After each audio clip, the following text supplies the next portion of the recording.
నాలుగు ముఖాలు లేవు గాని బ్రహ్మగారు ఆయన. అపాలలోచన శంభు, మూడు కళ్ళు లేవు కానీ ఆయన పరమశివుడు, శివుని యొక్క స్వరూపం, త్రిమూర్తి స్వరూపమే వ్యాసుల వారు. వేద విభజన చేశారు. ఆయన పేరు కృష్ణద్వైపాయనుడు. కృష్ణుడు ఆయన పేరు. కృష్ణ శబ్దం, ద్రౌపది కూడా కృష్ణ అనే పేరు ఉంది. కృష్ణుడికి కృష్ణుడు అనే పేరు ఉంది. వ్యాసుల వారికి అసలు పేరు కృష్ణుడే. ద్వీపంలో పుట్టారు కాబట్టి ఆయనకు ద్వైపాయనుడు అని పేరు. అంతకుముందు ఆయన ఒక ఋషి, అపాంతరతముడు అనేటువంటి విష్ణు వంశతో పుట్టినటువంటి ఒక మహర్షి అన్నమాట. వేదం అంటే అపౌరుషేయం. అది వాళ్ళు భావించి, దర్శించి, సత్యాన్ని అన్వేషించి, ఆత్మతత్వాన్ని అనుభవం నుంచి వచ్చినటువంటి శృతి వాక్యాలు. అటువంటి వేదాన్నంతా విభాగం చేసి, సుగమం చేసి జగత్తుకు అందించిన మహానుభావుడు వేదవ్యాసుడు. వ్యాసము అంటే విస్తరింపజేసేవాడు అని అర్థం. జ్ఞానాన్ని విస్తరింపజేశారు కాబట్టి ఆయనకు, వేదాల్ని విభజన చేశారు కాబట్టి ఆయనకు వేదవ్యాసుడు అనే పేరు వచ్చింది. ఆయన పేరు, అసలు పేరు కృష్ణద్వైపాయన్. అంతకుముందు ఆయన అపాంతరతముడు, పేరులోనే ఉంది అంతరతమ. అంతరంగా మన మనస్సులో ఉండేటువంటి తమస్సుని, అజ్ఞానం అనేటువంటి చీకటిని పోగొట్టేటువంటి వాడు. అటువంటి అపాంతరతముడే 28వ ద్వాపర మహాయుగాంతంలో చివరిలో ఆయన ఉద్భవించారు. సాక్షాత్తు కృష్ణ పరమాత్మను దర్శించిన మహానుభావుడు ఆయన. ఆ కృష్ణుడు యొక్క వాక్కును విన్నారు. 700 శ్లోకాల్లో అర్జునుడికి కృష్ణుడే అని చెప్పరా, మామూలు మాటలతో బోధ చేశారు. కృష్ణుడు చెప్పినటువంటి ఆ జ్ఞాన బోధను ఒక 700 శ్లోకాల అనుష్ఠుప్ ఛందస్సులు భగవద్గీతగా మనకు అందించినటువంటి మహనీయులు వేదవ్యాస భగవానుడు. ఉపనిషత్తుల్ని, అలాగే బ్రహ్మసూత్రాలు రాశారు ఆయన. ఆ సూత్రానికి మనకు అర్థం తెలియదు. తర్వాత వేదవ్యాస మహర్షి యొక్క గొప్పతనాన్ని మనకు అందించినటువంటి వారు, అంత కృషి చేసినటువంటి వారు శంకర భగవత్పాదులు. వ్యాసుల వారు పుట్టినరోజు కాదు ఇవాళ. చాతుర్మాస్యము అనేటువంటిది మన సనాతన ధర్మంలో ఒక భాగం ఉంటుంది. గృహస్థులైతే ఆషాఢ ఏకాదశి నుంచి మొదలు పెడతారు. సన్యాసులైతే ఆషాఢ పౌర్ణమి నుంచి 6 మాసాలు, 4 మాసాలు చాతుర్మాస్యం అనే పేరుతో. అలాగే మొదటి రోజు వ్యాస పౌర్ణమి అనేటువంటి పేరుతో ఈ చాతుర్మాస్యాన్ని మొదలు పెట్టేవారు. ఈ వర్షాకాలం 4 నెలలు కూడా ఆ గురువులు వచ్చి ఆ గ్రామంలోనో లేకపోతే ఆశ్రమానికి వీళ్ళు వెళ్ళో సద్గ్రంథాన్ని, వ్యాసుడు రచించినటువంటి ఆ సాహిత్యాన్ని, అలాగే ఆ సత్యంతన చేసేవాళ్ళు అనమాట. చాతుర్మాస్యంలో మొదటి రోజు వ్యాస పూర్ణిమ. వ్యాసోచిత్తం జగత్ సర్వం. వ్యాసుల వారు చెప్పిందే ఏ మహాత్ముడైనా చెప్పినా వ్యాసుల వారు చెప్పిందే చెబుతారన్నమాట. అటువంటి వ్యాస భగవానులు అందరికీ పనికొచ్చేవాడు. మందమాధికారులకు కూడా పనికొచ్చే విధంగా పురాణాలను రాశారు ఆయన. 18 పురాణాలు రాశారు. అలాగే ఉప పురాణాలు 18 ఉప పురాణాలు రాశారు ఒక్క చేత్తో. అలాగే మహాభారతం 1,00,000 శ్లోకాలు. అవి ప్రపంచంలో లేని, భారతంలో లేనిది ప్రపంచంలో లేదు అని చెబుతారు. ఆ భారతం 1,00,000 శ్లోకాలు. అందులోనే మహత్తరమైనటువంటి భగవద్గీత ఉంది.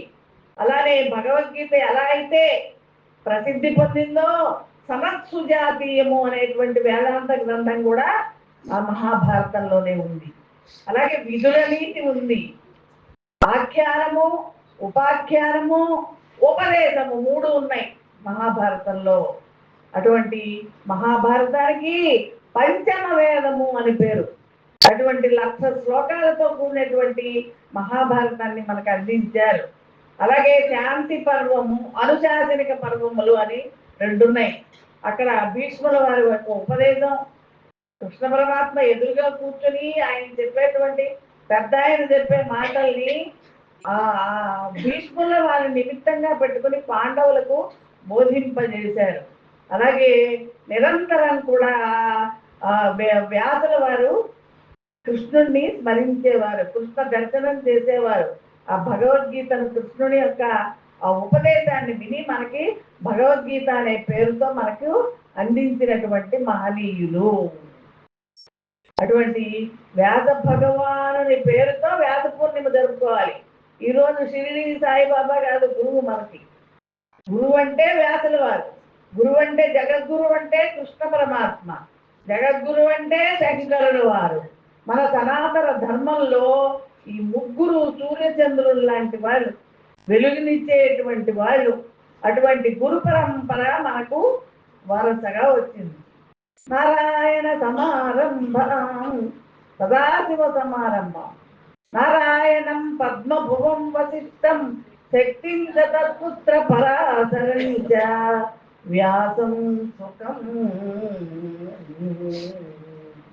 సదాశివ సమారంభం. వైష్ణవులైతే నారాయణుడు శివుడు మనకు భేదం లేదు, అద్వైతులకు భేదం లేదు. వాళ్ళేదో చెప్పుకుంటారు అలా. అద్వైత గురువే నిజమైనటువంటి గురువు. నారాయణ తర్వాత ఆయన ఈ బ్రహ్మ విద్యను బ్రహ్మగారికి బోధించారు. సృష్టి చేసేవాడు సరిగ్గా లేకపోతే సృష్టి సరిగ్గా జరగదు. యో బ్రహ్మాండం విదధాతి పూర్వం యో వై వేదాశ్చ ప్రహిణోతి తస్మై బ్రహ్మదేవం ఆత్మబుద్ధి ప్రకాశం ముముక్షుడు వై శరణమహం ప్రపద్యే. సృష్టికర్త అయినటువంటి బ్రహ్మగారికి బ్రహ్మ విద్యను బోధించారు. నారాయణం పద్మభువం వశిష్టం. వశిష్ఠుడు, సప్తఋషులు ఉన్నారు, శౌనకాది మహామనులు ఉన్నారు. అయితే ఒక్కరినే చెప్తారు. అంటే ఆ గ్రూప్ అందరికీ కూడా, ఋషులందరికీ ఈ బ్రహ్మ విద్య తెలుసు అన్నమాట. వశిష్ఠనంత శక్తించ, ఆయన పుత్రుడు శక్తి. సత్పుత్ర పరాశరించ, పరాశరుడికి బ్రహ్మ విద్య పరంపరగా వచ్చింది. అలాగే పరాశరుడి నుంచి వ్యాసుల వారికి ఈ బ్రహ్మ విద్య పరంపరగా వచ్చింది. ఇక్కడ వరకు అందరూ గురు పరంపరను చక్కగా చెప్తారు. ఇక్కడ నుంచి మారిపోతుంది. వైష్ణవులందరూ ఏమని చెప్తారు? యామునాచార్య మధ్యమాం, వాళ్ళ గురువుని చెప్పుకుంటారు. అలాగే శైవులు ఉన్నారనుకోండి, శ్రీకంఠాచార్య మధ్యమాం అని చెప్తారు. మనం అద్వైతులం కాబట్టి శంకరాచార్య స్వామిని తలుచుకుంటాం. ఆ గురువులు పరంపరగా వచ్చేదన్నమాట. పరంపర వల్లనే శృతిగా మన శ్రవణేంద్రియంతో విని నిలబెట్టినటువంటిది ఇది శృతి పరంపర. ఈ పరంపరగా కొనసాగుతుంది మన గురువుల వరకు. కాబట్టి ఆ గురు పరంపర అనేది సంప్రదాయం అనేటువంటిది మనం మాటలు వింటూ ఉంటాం. ఇలా ఈ పరంపరగా వచ్చినటువంటిదే మన యొక్క అద్వైత తత్వం. మరి సంప్రదాయం అంటే ఏంటి?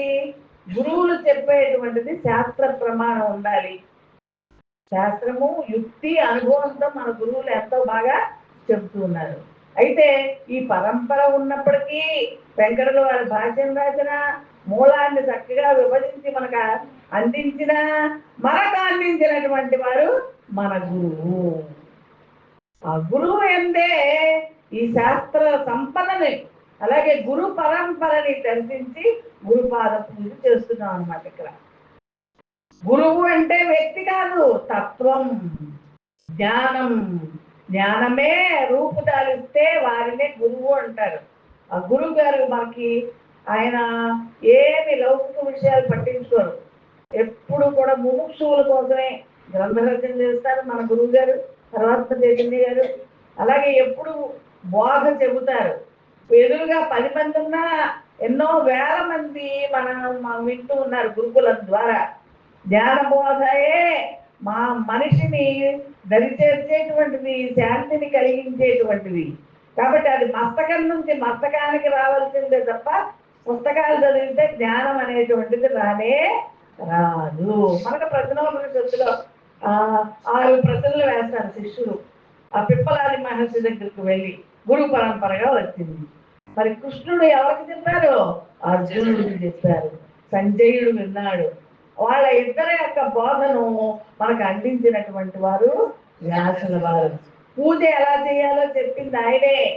వేదంలో పూర్వ భాగంలో కర్మకాండం చెప్పి విభజించి వస్తుతంత్రాన్ని కర్తృతంత్రాన్ని విడదీసి అందించినటువంటి మహానుభావుడు వ్యాసుడు అన్నమాట. కాబట్టి వారి యొక్క హృదయాన్ని అర్థం చేసుకున్నారు కాబట్టే అభేదమైన జ్ఞానాన్ని బోధిస్తున్నారు మన గురువులు. కాబట్టి మన గురువులనే అందరినీ మనం తలుచుకోవాలని. ధ్యానమూలం గురోర్మూర్తి పూజామూలం గురోపదం మంత్రమూలం గురోర్వాక్యం మోక్షమూలం గురో కృప.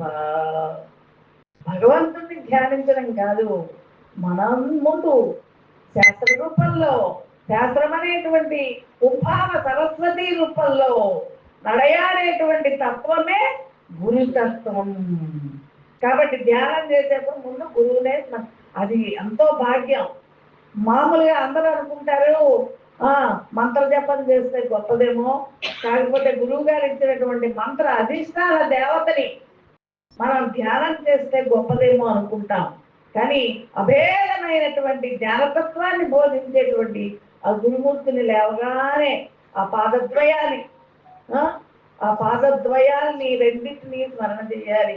వారు చెప్పినటువంటి వాక్కుని మన యందు అంతఃకరణం యందు నేను రూపంలో స్ఫురింపజేసినటువంటి ఆ క్షేత్రజ్ఞ తత్వాన్ని చెప్పినటువంటి గురుమూర్తి యొక్క రూపాన్ని ధ్యానం చేయడం అనేటువంటిది మహద్భాగ్యం.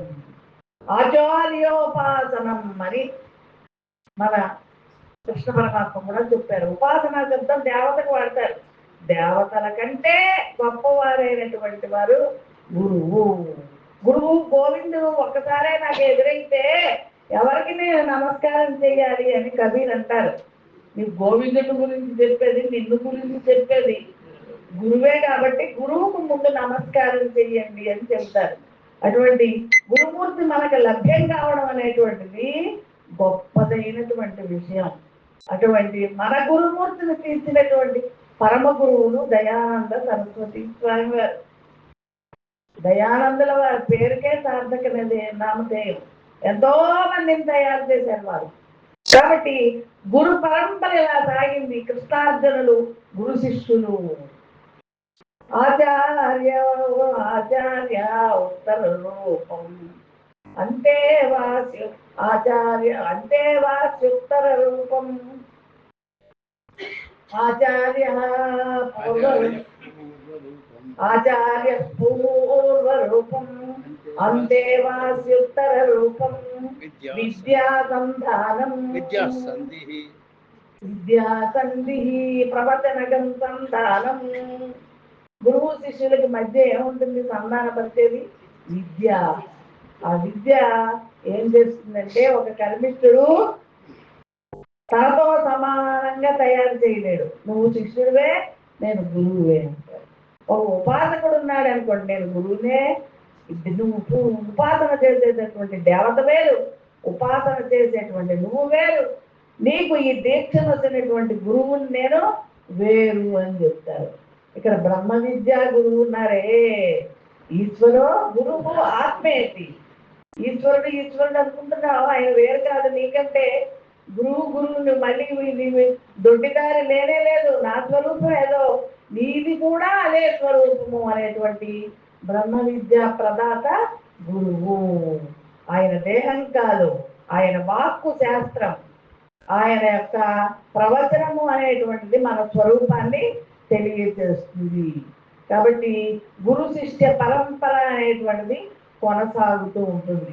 ఏదో 1000 లింగాల్ని ప్రతిష్ఠ చేస్తున్నారు, జనాలు వచ్చేసారంటే గొప్పగా వెళ్ళిపోతుంటాం. అక్కడ గురువు రుణాన్ని మనం తీర్చుకోలేము. వారికి గురుదక్షిణ ఏమిటి అంటే, వారు ఏ విద్యనైతే చెబుతున్నారో అదే స్థాయిలో నీ స్వరూపాన్ని గుర్తించడమే నిజమైనటువంటి గురు దక్షిణ అన్నమాట. అంత పాట పడుతున్నారు, ఎన్నో పుస్తకాలు రాశారు. తెల్లవారులు అయితే ఎప్పుడు పాఠం చెప్పాలి, 6 గంటలకే మాకు. వాళ్ళు ఎన్ని పనులు ఉన్నా సరే విద్యార్థులు క్రమశిక్షణగా వస్తారు.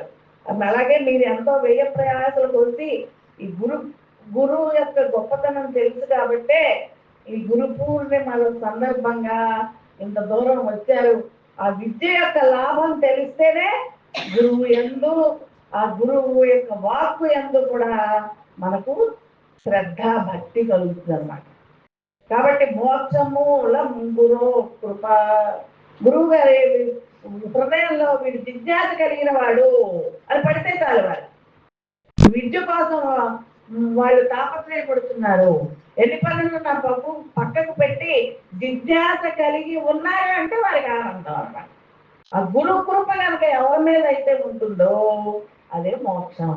ఇప్పుడే ఇక్కడే మనము తత్వమై ఉన్నాము అనేటువంటి బోధన వారు మనకి కలిగిస్తారు. అన్ని తాపాలు పోతాయి. క్షేత్రజ్ఞ స్వరూపంగా గురువు కంటే అభిన్నులంగా ఉంటాం. అలాగే నిన్న ఒక మాట చెప్పారు, అభిన్న వృత్త. గురువులు ఉన్నారంటే దర్శనం చేసుకోవాలంటే అప్పుడే రావద్దండి, ధ్యానంలో ఉన్నారు గురువులని ముందు అక్కడ గేట్ దగ్గరే ఉంటారు శిష్యులు వెళ్ళనివ్వకుండా. అలా కాకుండా మనలో ఒకరిగా వారికి అటువంటి సౌమ్యత సులభత్వం మరి ముముక్షువులకు దగ్గరగా ఉండడం ఎలా కుదిరింది అంటే అందరినీ ఆత్మ దృష్టితో చూస్తారు కాబట్టి అందరికీ వెసులుబాటు కలిగిస్తారు. సులభ. నేనే గురువు గారికి ప్రేమ అనుకోకూడదు, అలాగే నేనేదో గురువు గారికి దూరము అనుకోకూడదు. అందరి యందు సమదర్శనం ఉంది వారికి కాబట్టి అందరికీ విద్యగందు ముముక్షత్వం కలిగి వినాలి. మళ్ళీ ఈ జన్మ పరంపరలో అజ్ఞానులుగా పుట్టకూడదు, జ్ఞానంగా శాంతిగా తృప్తిగా జీవించాలి అనేటువంటిది, అందరూ తమ స్వరూపాన్ని తెలుసుకొని హాయిగా జీవించాలి అనేటువంటిదే గురువు గారి ఉద్దేశం అన్నమాట. అది కలిగి మనకు అది రుచి చూసాం, మన స్వరూపాన్ని మన అనుభవంలో గుర్తించాం కాబట్టి ఆనందపడుతున్నాం. కాబట్టి లౌకిక విద్యలకే గురువు ఉంటే బ్రహ్మ విద్యకు గురువు ఎందుకు అంటే ఆ చికాకులన్నీ పోగొడతారు అన్నమాట. చక్కగా రాజమార్గంలో తీసుకెళ్తారు. మాండూక్యోపనిషత్తు ముండకం మండూకం అంటే కప్ప. ఆ కప్ప ఏం చేస్తుంది, దాన్ని ఎగిరేప్పుడు చూసారా వెనక కాలు ఇలా ఆంచి ముందుకు ఇలా ఎగురుతుంది అన్నమాట. అలాగే గురువు గారు, అందుకనే మాండూక్యోపనిషత్తు అని పేరు వచ్చింది. గురువు గారు కూడా చక్కగా ఇప్పుడే ఇక్కడే మనల్ని అవస్థాత్రయాన్ని అలా గెంతింపజేసి దాటించి తురీయమైన తత్వం 3 అవస్థల్లో ఉండేది కూడా మీ సుషుప్తి అనుభవమే అనే అవస్థల్ని అలా దాటిస్తారు అన్నమాట. అలాగే తైత్తిరీయోపనిషత్తు పక్షుల పేర్లు పెట్టారు చూడండి, పక్షి కల్పన చేశారు జీవుణ్ణి. అలాగే పంచ కోశాల్ని గురువు గారు ఆ ప్రక్రియ ద్వారా చక్కగా సూటిగా మనల్ని దాటిస్తారు అన్నమాట. అన్నమయ కోసం, ప్రాణమయ కోసం, మనోమయ కోసం, విజ్ఞానమయ కోసం, ఆనందమయ కోసం చెప్పి ఈ కోశాలన్నీ కోశాలుగా చూస్తున్నావు, కోశాన్ని వ్యాపించుకుని ఉండేటువంటి తత్వం నువ్వు అని అనన్యంగా అనన్య ప్రోక్తే గతి రత్న నాస్తి అనేటువంటి గొప్ప విషయాన్ని మనకి ఈ చిన్న బుర్రలు అనుకుంటున్నాం. నేను చిన్న జీవుణ్ణి అనుకుంటున్నాం, ఈ జీవత్వం నీది కాదు ఉపాధిని బట్టి అని బ్రహ్మసూత్రాలు ఎవరు కూడా చతుసూత్రే చెబుతారు. 555 సూత్రాలని చక్కగా చెబుతున్నారు. శంకర భాష్యం ఆనందమే ఆనందం. ఎక్కడైతే ఈ బ్రహ్మ విద్య జరుగుతుందో అదే బ్రహ్మలోకం, అదే బ్రహ్మ సభ. ఒక సన్యాసి చేయనటువంటి పని, వారు నిజమైనటువంటి వస్త్రధారణ లేని సన్యాసి, ఎప్పుడు నిరంతరం విద్యయన్నే కృషి. వాళ్ళు మరణం చేయక్కర్లా, మన కోసం చేస్తున్నారు. ఆ అనుభవంలోనే ఉంటారు వాళ్ళు, ఆ అనుభవంలోనే గ్రంథరచన చేస్తారు, ఆ అనుభవంలోనే ప్రవచనం చేస్తారు. ప్రత్యేకంగా కూర్చొని ఈ నిష్టలో ఉండనక్కర్లా, జరిగేదంతా అదే. కాకపోతే జిజ్ఞాసులు లేని వాళ్ళని మనకు కొన్ని బాధ్యతలు ఉంటాయి కాబట్టి మర్చిపోతామేమో అని గుర్తు చేస్తారు. అర్జునుడికి కూడా అంత భగవద్గీత చెప్పితే కృష్ణ పరమాత్మ దేహాన్ని వదిలిపెట్టినప్పుడు చాలా దుఃఖపడతాడు. ఎవరు? అర్జునుడు. వచ్చి బేరమని ఎవరి దగ్గర ఏడ్చారు? అజ్ఞానుల దగ్గర ఏడవలా, వ్యాసుల వారి దగ్గరకు వచ్చి దుఃఖపడతాడు ఆయన. అప్పుడు ఒక్కసారి వీపు తట్టైనా, ఎందుకునైనా దుఃఖపడుతున్నావు? మా కృష్ణ పరమాత్మ లేరేనా? ఉపాధి లేదా? ఆయన ఎప్పుడు నిత్యుడు, సచ్చిదానంద స్వరూపుడు, నువ్వు కూడా అదే స్వరూపం అని చెప్పారు. అదంతా మర్చిపోయావని ఆయన అని ఒకసారి గుర్తు చేసి ధైర్యాన్ని ఇస్తారు. కాబట్టి మన దుఃఖాల్ని పోగొట్టేటువంటిది మన యొక్క తత్వస్వరూపమే. సమస్యలు లేకుండా ఎవరు ఉండరు. అవన్నీ చిన్న చిన్నవి అనమాట. జ్ఞాని దృష్టికి అసలు సమస్యలే కాదు. ఆకాశం అన్న తర్వాత మేఘాలు తప్పవు. అలాగే జీవితం అన్న తర్వాత సుఖ దుఃఖాలు ఆ భౌతికమైనవి కొన్ని వస్తాయి, శారీరకమైనవి కొన్ని వస్తుంటాయి. అవన్నీ పెద్ద లెక్క కాదు. కానీ సాక్షిగా చూసేటువంటి నాకు మాత్రం అవేమీ లేవు, నీకు సమస్య లేదు అని చెప్తున్నారు. చెప్పడం అంటే నేను చెప్పడం కాదు, మన అనుభవం అది. ఇవి పెద్ద పెద్ద సమస్యలు కూడా కాదు. కాబట్టి గురువు అనేటువంటిది గొప్పది. వ్యాసులు చెప్పినటువంటి దాన్నే వినాలి. శాస్త్రం చెప్పిన దాన్నే మనం నైమిత్తిక కర్మల్లో కొన్ని పూజలు చేస్తూ ఉంటాం. షిరిడి సాయిబాబాకి పూజ చేయడం, ఏదో విగ్రహాలకి పూజ చేయడం, రమణానంద మహర్షి దగ్గరికి వెళ్ళి, ఇవన్నీ చాలా తప్పు. అది శాస్త్రీయం కాదు. సనాతన ధర్మంలో అసలు లేనే లేవు. ఉపాసన చేసిన శివుడు, అలాగే శివస్వరూపంగా ఉండేవాళ్ళు, విష్ణు అంటే రాముడు, కృష్ణుడు, వీళ్ళందరూ వైష్ణవంలోకి వస్తారు. అలాగే గురువుల్లోకి వస్తారు. మనకు వైష్ణవం కాదు.